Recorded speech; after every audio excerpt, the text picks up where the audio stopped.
किसी वेक्टर का इक्वेशन लिखने की कोशिश करते हैं तो वो वेक्टर का इक्वेशन किस तरह से लिखा जा सकता है। जैसे कि हमने अभी तक की सभी डिस्कशंस में कुछ इसी तरह से लिखा है। Vector v is equals to a subscript x i caret plus a subscript y j caret. अभी मैं यहाँ पे सिर्फ और सिर्फ टू डायमेंशन के वेक्टर के बारे में बात कर रहा हूँ, क्योंकि जैसे हम टू डायमेंशन का वेक्टर लिखते हैं उसी तरह से हम कौन से डायमेंशन का वेक्टर लिख सकते हैं, उसी तरह से हम 3D का भी इक्वेशन लिख सकते हैं। लेकिन अभी हमें यहाँ पे ये सीखना है कि जैसे हम अभी तक के डिस्कशंस में वेक्टर के इक्वेशन को vector v is equals to a subscript x i caret plus a subscript y j caret कुछ इस तरह से लिखते थे, तो ये क्या था, आपके वेक्टर का ये वेक्टर रिप्रेजेंटेशन था। लेकिन आप इसी वेक्टर को जब किसी फॉर्मेट में लिखना चाहते हैं, मतलब कि अगर आप इसे कार्टेशियन फॉर्मेट में लिखना चाहते हैं तो इस वेक्टर को आप कार्टेशियन फॉर्मेट में मतलब कि स्केलर फॉर्म में किस तरह से लिखते हैं, तो इसी वेक्टर को आप स्केलर फॉर्म में कुछ इस तरह से लिखते हैं। आप यहाँ पे क्या करते हैं, ए एक्स कोमा ए वाई, मतलब कि जैसे ही कार्टेशियन रिप्रेजेंटेशन आता है तो आप यहाँ पे इन दोनों के बीच में क्या यूज करते हैं, कोमा यूज करते हैं। जबकि वेक्टर के एडिशन के फॉर्म में आप यहाँ पे आई कैरेट और जे कैरेट का यूज करते हैं। तो ये क्या है, दो वेक्टर का वेक्टर एडिशन है।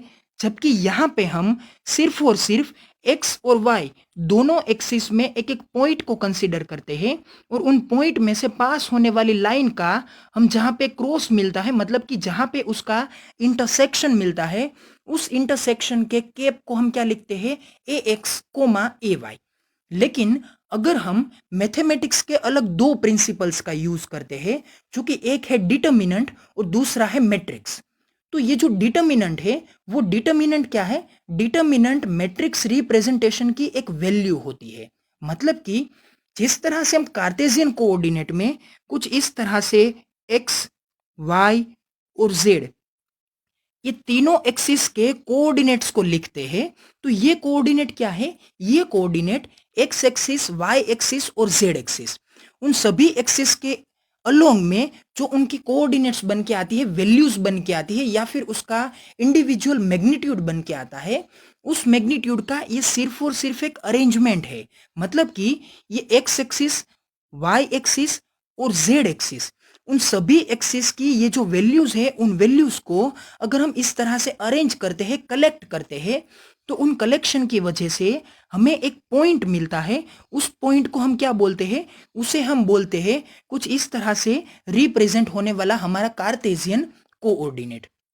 लेकिन हमें यहाँ पे ये देखना है कि अगर हम किसी वेक्टर को मैट्रिक्स के फॉर्मेट में लिखना चाहे तो मैट्रिक्स के फॉर्मेट में किस तरह से लिख सकते हैं, क्योंकि मैट्रिक्स भी एक उन सभी वैल्यूज का एक सिर्फ और सिर्फ ऑर्डर का रिप्रेजेंटेशन है। क्योंकि मैट्रिक्स और डिटर्मिनेंट को किस तरह से अलग अलग लिख सकते हैं, तो यहाँ पे देखिए कि मैट्रिक्स को लिखने के लिए हम कुछ इस तरह से स्क्वायर ब्रैकेट्स का यूज करते हैं, जबकि डिटर्मिनेंट को लिखने के लिए हम क्या यूज करते हैं, कुछ इस तरह से मोड वैल्यूज का, मतलब कि इस तरह से मोड की साइन का यूज करते हैं। और आपको यह भी याद रखना है कि ये मैट्रिक्स है और ये क्या है, डिटर्मिनेंट है। तो ये जो मैट्रिक्स है, मैट्रिक्स के पास कभी भी वैल्यूज नहीं होती है। तो मैट्रिक्स क्या होता है कि मैट्रिक्स एक सिर्फ और सिर्फ अरेंजमेंट है और मैट्रिक्स में कोई डायमेंशंस डिसाइडेड नहीं होते हैं, क्योंकि मैट्रिक्स स्क्वायर भी हो सकता है और रेक्टेंगुलर भी हो सकता है। क्योंकि अगर हम कंसीडर करते हैं कि इस मैट्रिक्स में ये कुछ यहाँ पे 3 रोज है और यहाँ पे ये 3 क्या है, कॉलम्स है, तो ये जो हॉरिजॉन्टल है उसे हम क्या बोलते हैं, रो बोलते हैं, और ये जो वर्टिकल है उसे हम क्या बोलते हैं, कॉलम्स बोलते हैं। तो यहाँ पे क्या है, 3 रो है और 3 कॉलम है, जिसके कारण ये जो उसका डायमेंशन बन के आता है वो डायमेंशन क्या होगा, वो डायमेंशन होगा 3/3। तो ये कौन सा मैट्रिक्स बना, ये मैट्रिक्स बनता है स्क्वायर, क्योंकि यहां पे क्या है, यहां पे 3 रो है और क्या है, 3 कॉलम है। लेकिन अगर मैं दूसरा केस कंसीडर करता हूं, यहां पे मैं कंसीडर करता हूं कि आपके पास 3 रो है और कॉलम सिर्फ और सिर्फ क्या है, 2 है, तो इनका डायमेंशन क्या बन के आएगा, इनका डायमेंशन बन के आएगा RC। तो तो आर सी के कारण क्या होगा, यहाँ पे आर बाई सी मतलब कि रो बाय कॉलम, तो रो बनती है 3 और कॉलम बनता है 2। तो ये जो आपका मैट्रिक्स बनेगा ये मैट्रिक्स 3/2 का मैट्रिक्स बनेगा। तो मतलब कि ये मैट्रिक्स में ये जो रो है वो 3 है लेकिन कॉलम कितने हैं, 2 ही है। तो ये मैट्रिक्स बनेगा रेक्टेंगुलर मैट्रिक्स। तो यहाँ पे मुझे आपको ये बताना था कि अगर आपके पास मैट्रिक्स होता है तो वो मैट्रिक्स क्या है, सिर्फ और सिर्फ अलग अलग टर्म्स की अरेंजमेंट है और ये मैट्रिक्स कभी भी अपने साथ वैल्यू को कंसिस्ट नहीं करता है। और दूसरी बात कि मैट्रिक्स स्क्वायर भी हो सकता है और रेक्टेंगुलर भी हो सकता है। लेकिन अगर आपका मैट्रिक्स स्क्वायर है तो उस स्क्वायर मैट्रिक्स का आप क्या कर सकते हैं, वैल्यू फाइंड आउट कर सकते हैं। और जब आप इस मैट्रिक्स का वैल्यू फाइंड आउट करने की कोशिश करते हैं तो ये जो आपको वैल्यू मिलती है उसे आप क्या बोलते हैं, उसे आप बोलते हैं डिटर्मिनेंट ऑफ मैट्रिक्स। मतलब कि अगर आपके पास कोई एक मैट्रिक्स है, जैसे कि कंसीडर कीजिए कि उसमें 4 कंपोनेंट है, तो 4 कंपोनेंट किस तरह से है कि ये आपका ए कंपोनेंट है, ये आपका बी कंपोनेंट है, ये आपका सी कंपोनेंट है और ये आपका क्या है, डी कंपोनेंट।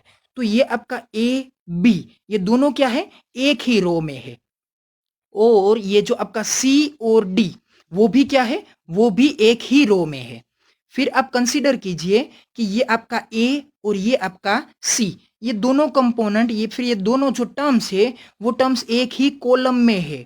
और ये जो आपके बी और डी ये जो दोनों लास्ट टर्म है वो भी क्या है, वो भी एक ही कॉलम में है। तो यहाँ पे क्या है, 2 रोज है जैसे कि ये है और 2 कॉलम है जैसे कि ये है। तो ये क्या बना, 2/2 का मैट्रिक्स बन के आता है। अगर हम इस 2/2 के मैट्रिक्स को इसका डिटर्मिनेंट फाइंड आउट करने की कोशिश करते हैं तो क्या होगा, इस मैट्रिक्स का हम लेंगे कुछ इस तरह से डिटर्मिनेंट। तो ये डिटर्मिनेंट किस तरह से फाइंड आउट हो सकता है, तो ये डिटर्मिनेंट फाइंड आउट करने के लिए हमें ए इंटू डी करना पड़ेगा। मतलब कि ए और डी इस पूरे के पूरे डायगोनल का मल्टीप्लीकेशन लेना होगा। तो क्या होगा, ए इंटू डी, तो ये बनेगा ए इंटू डी। और ऑलवेज इनके बीच में क्या रखना पड़ेगा, माइनस की साइन रिप्रेजेंट करनी पड़ेगी। और जैसे ही इन दोनों के बीच में माइनस की साइन आएगी फिर हम क्या करेंगे, ये हमारा पहला डायगोनल तो यूज हो गया लेकिन ये दूसरा डायगोनल अभी बचता है। तो हम बाद में क्या करेंगे, a d minus b into c, तो ये क्या बनेगा, a d minus b c. तो ये क्या होता है, ये होता है आपके इस ए बी सी डी पूरे इस मैट्रिक्स का डिटर्मिनेंट, जिसकी वैल्यू किस तरह से फाइंड आउट हो सकती है, वैल्यू कुछ इस तरह से a into d minus b into c, कुछ इस तरह से फाइंड आउट हो सकती है। तो आपको कंक्लूजन में मैंने आपको क्या बताना है, मुझे आपको कंक्लूजन में ये बताना है कि अगर आपके पास कोई कार्टेशियन कोऑर्डिनेट हो सकते हैं कि जिसे आप किस तरह से लिखते हैं, ए एक्स ए वाई और ए जेड, तो इसे आप इसी फॉर्मेट में यूज करके आप मैट्रिक्स में भी लिख सकते हैं। तो मैट्रिक्स में किस तरह से लिखा जाएगा, मैट्रिक्स में कुछ इस तरह से लिखा जाएगा, ए एक्स ए वाई और ए जेड। तो ये क्या बन गया, ये था कार्टेशियन रिप्रेजेंटेशन, जबकि ये है मैट्रिक्स रिप्रेजेंटेशन। तो जैसे ही कार्टेशियन इक्वेशन में भी हम यहाँ पे कोई भी कैरेट्स का यूज नहीं करते थे, क्योंकि अगर कैरेट आते तो कैरेट के कारण हमें क्या करना पड़ता, इन सभी के बीच में प्लस लिखना पड़ता।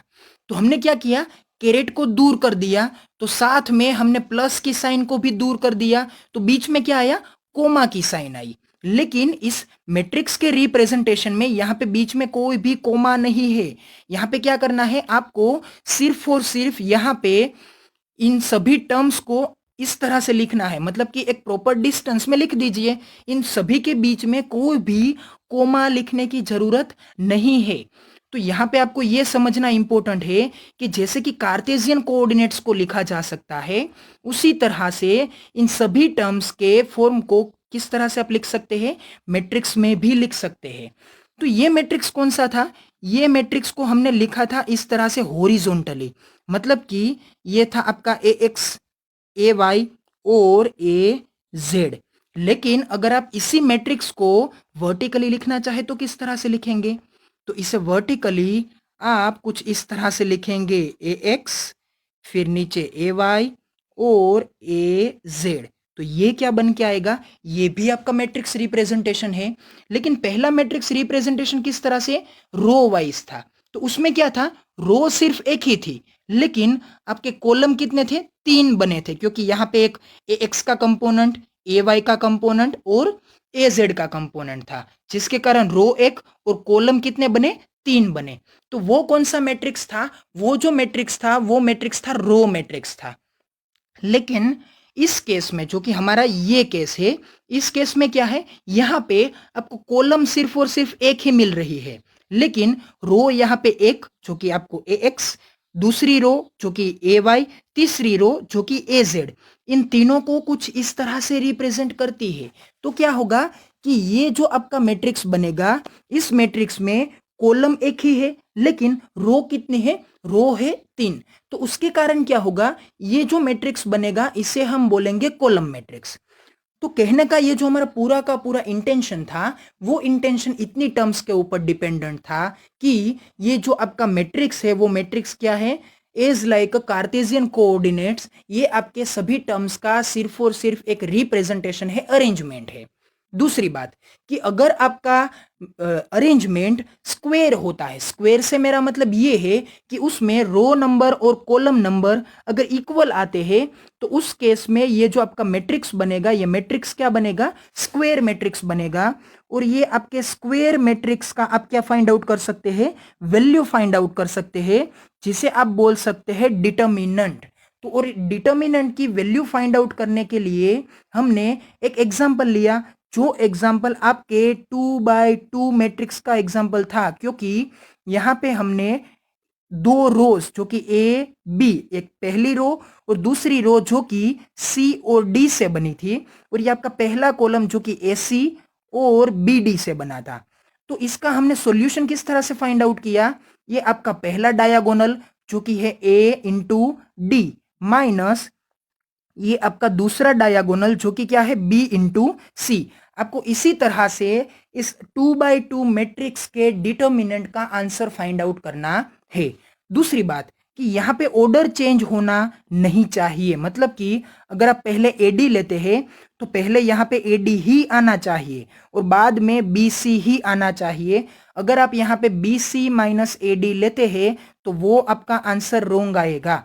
तो आपको क्या करना है? ये ऑर्डर को अच्छी तरह से माइंड करना है।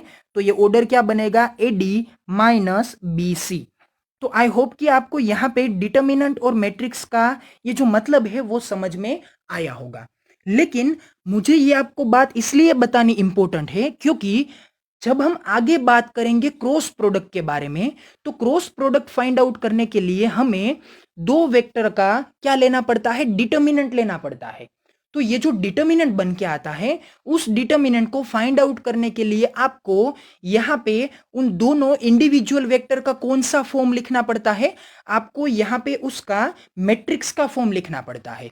तो मैट्रिक्स के फॉर्म में मैंने आपको क्या बोला कि मैट्रिक्स को आप इस तरह से कॉलम के फॉर्मेट में भी लिख सकते हैं और रो के फॉर्मेट में भी लिख सकते हैं। तो अगर आपका कोई वेक्टर है जो कि 2 डायमेंशन में है, तो यहां पे क्या होगा? ए एक्स और ए वाई, जो कि इसका कौन सा रिप्रेजेंटेशन है? कॉलम रिप्रेजेंटेशन है। और इसी वेक्टर का अगर आप हॉरिजॉन्टल मतलब कि रो का रिप्रेजेंटेशन लेना चाहते हैं तो वो क्या होगा? ए एक्स ए वाई, कुछ इस तरह से आएगा। लेकिन आपको यह भी याद रखना है कि यहां पे जैसे आप इसे मैट्रिक्स के फॉर्मेट में लिखते हैं तो उसके साथ साथ यूनिट वेक्टर्स का यूज नहीं होता है। जैसे कि यहां पे मैंने कभी भी आई कैरेट और जे कैरेट को नहीं लिखा है, क्योंकि यहां पे सिर्फ और सिर्फ उसके क्या लिखने हैं? मैग्नीट्यूड ही लिखने हैं। लेकिन मैं जो आगे आपको रिप्रेजेंट करके दूंगा, जो कि वहां पे आपको क्रॉस प्रोडक्ट मिलने वाली है, वहां पे मैंने आई कैरेट और जे कैरेट को इसी मैट्रिक्स के साथ क्या करके दिया है? लिख के दे रखा है, क्योंकि आपको उसे समझने में आसानी रहे। लेकिन आपको माइंड करना है, जो कि मैं आपको रिपीट कर करके बता रहा हूं, कि कभी भी मैट्रिक्स के रिप्रेजेंटेशन में कोई भी टर्म के साथ कोई भी सिचुएशन में आई कैरेट और जे कैरेट आते नहीं है, लेकिन आपको ये इजी रहे, आपको ये समझ में आए कि ये मैग्नीट्यूड कौन सी एक्सिस का है, उसके कारण मैंने वहां पे आपको क्या दे रखा है, आई कैरेट और जे कैरेट को दे रखा है।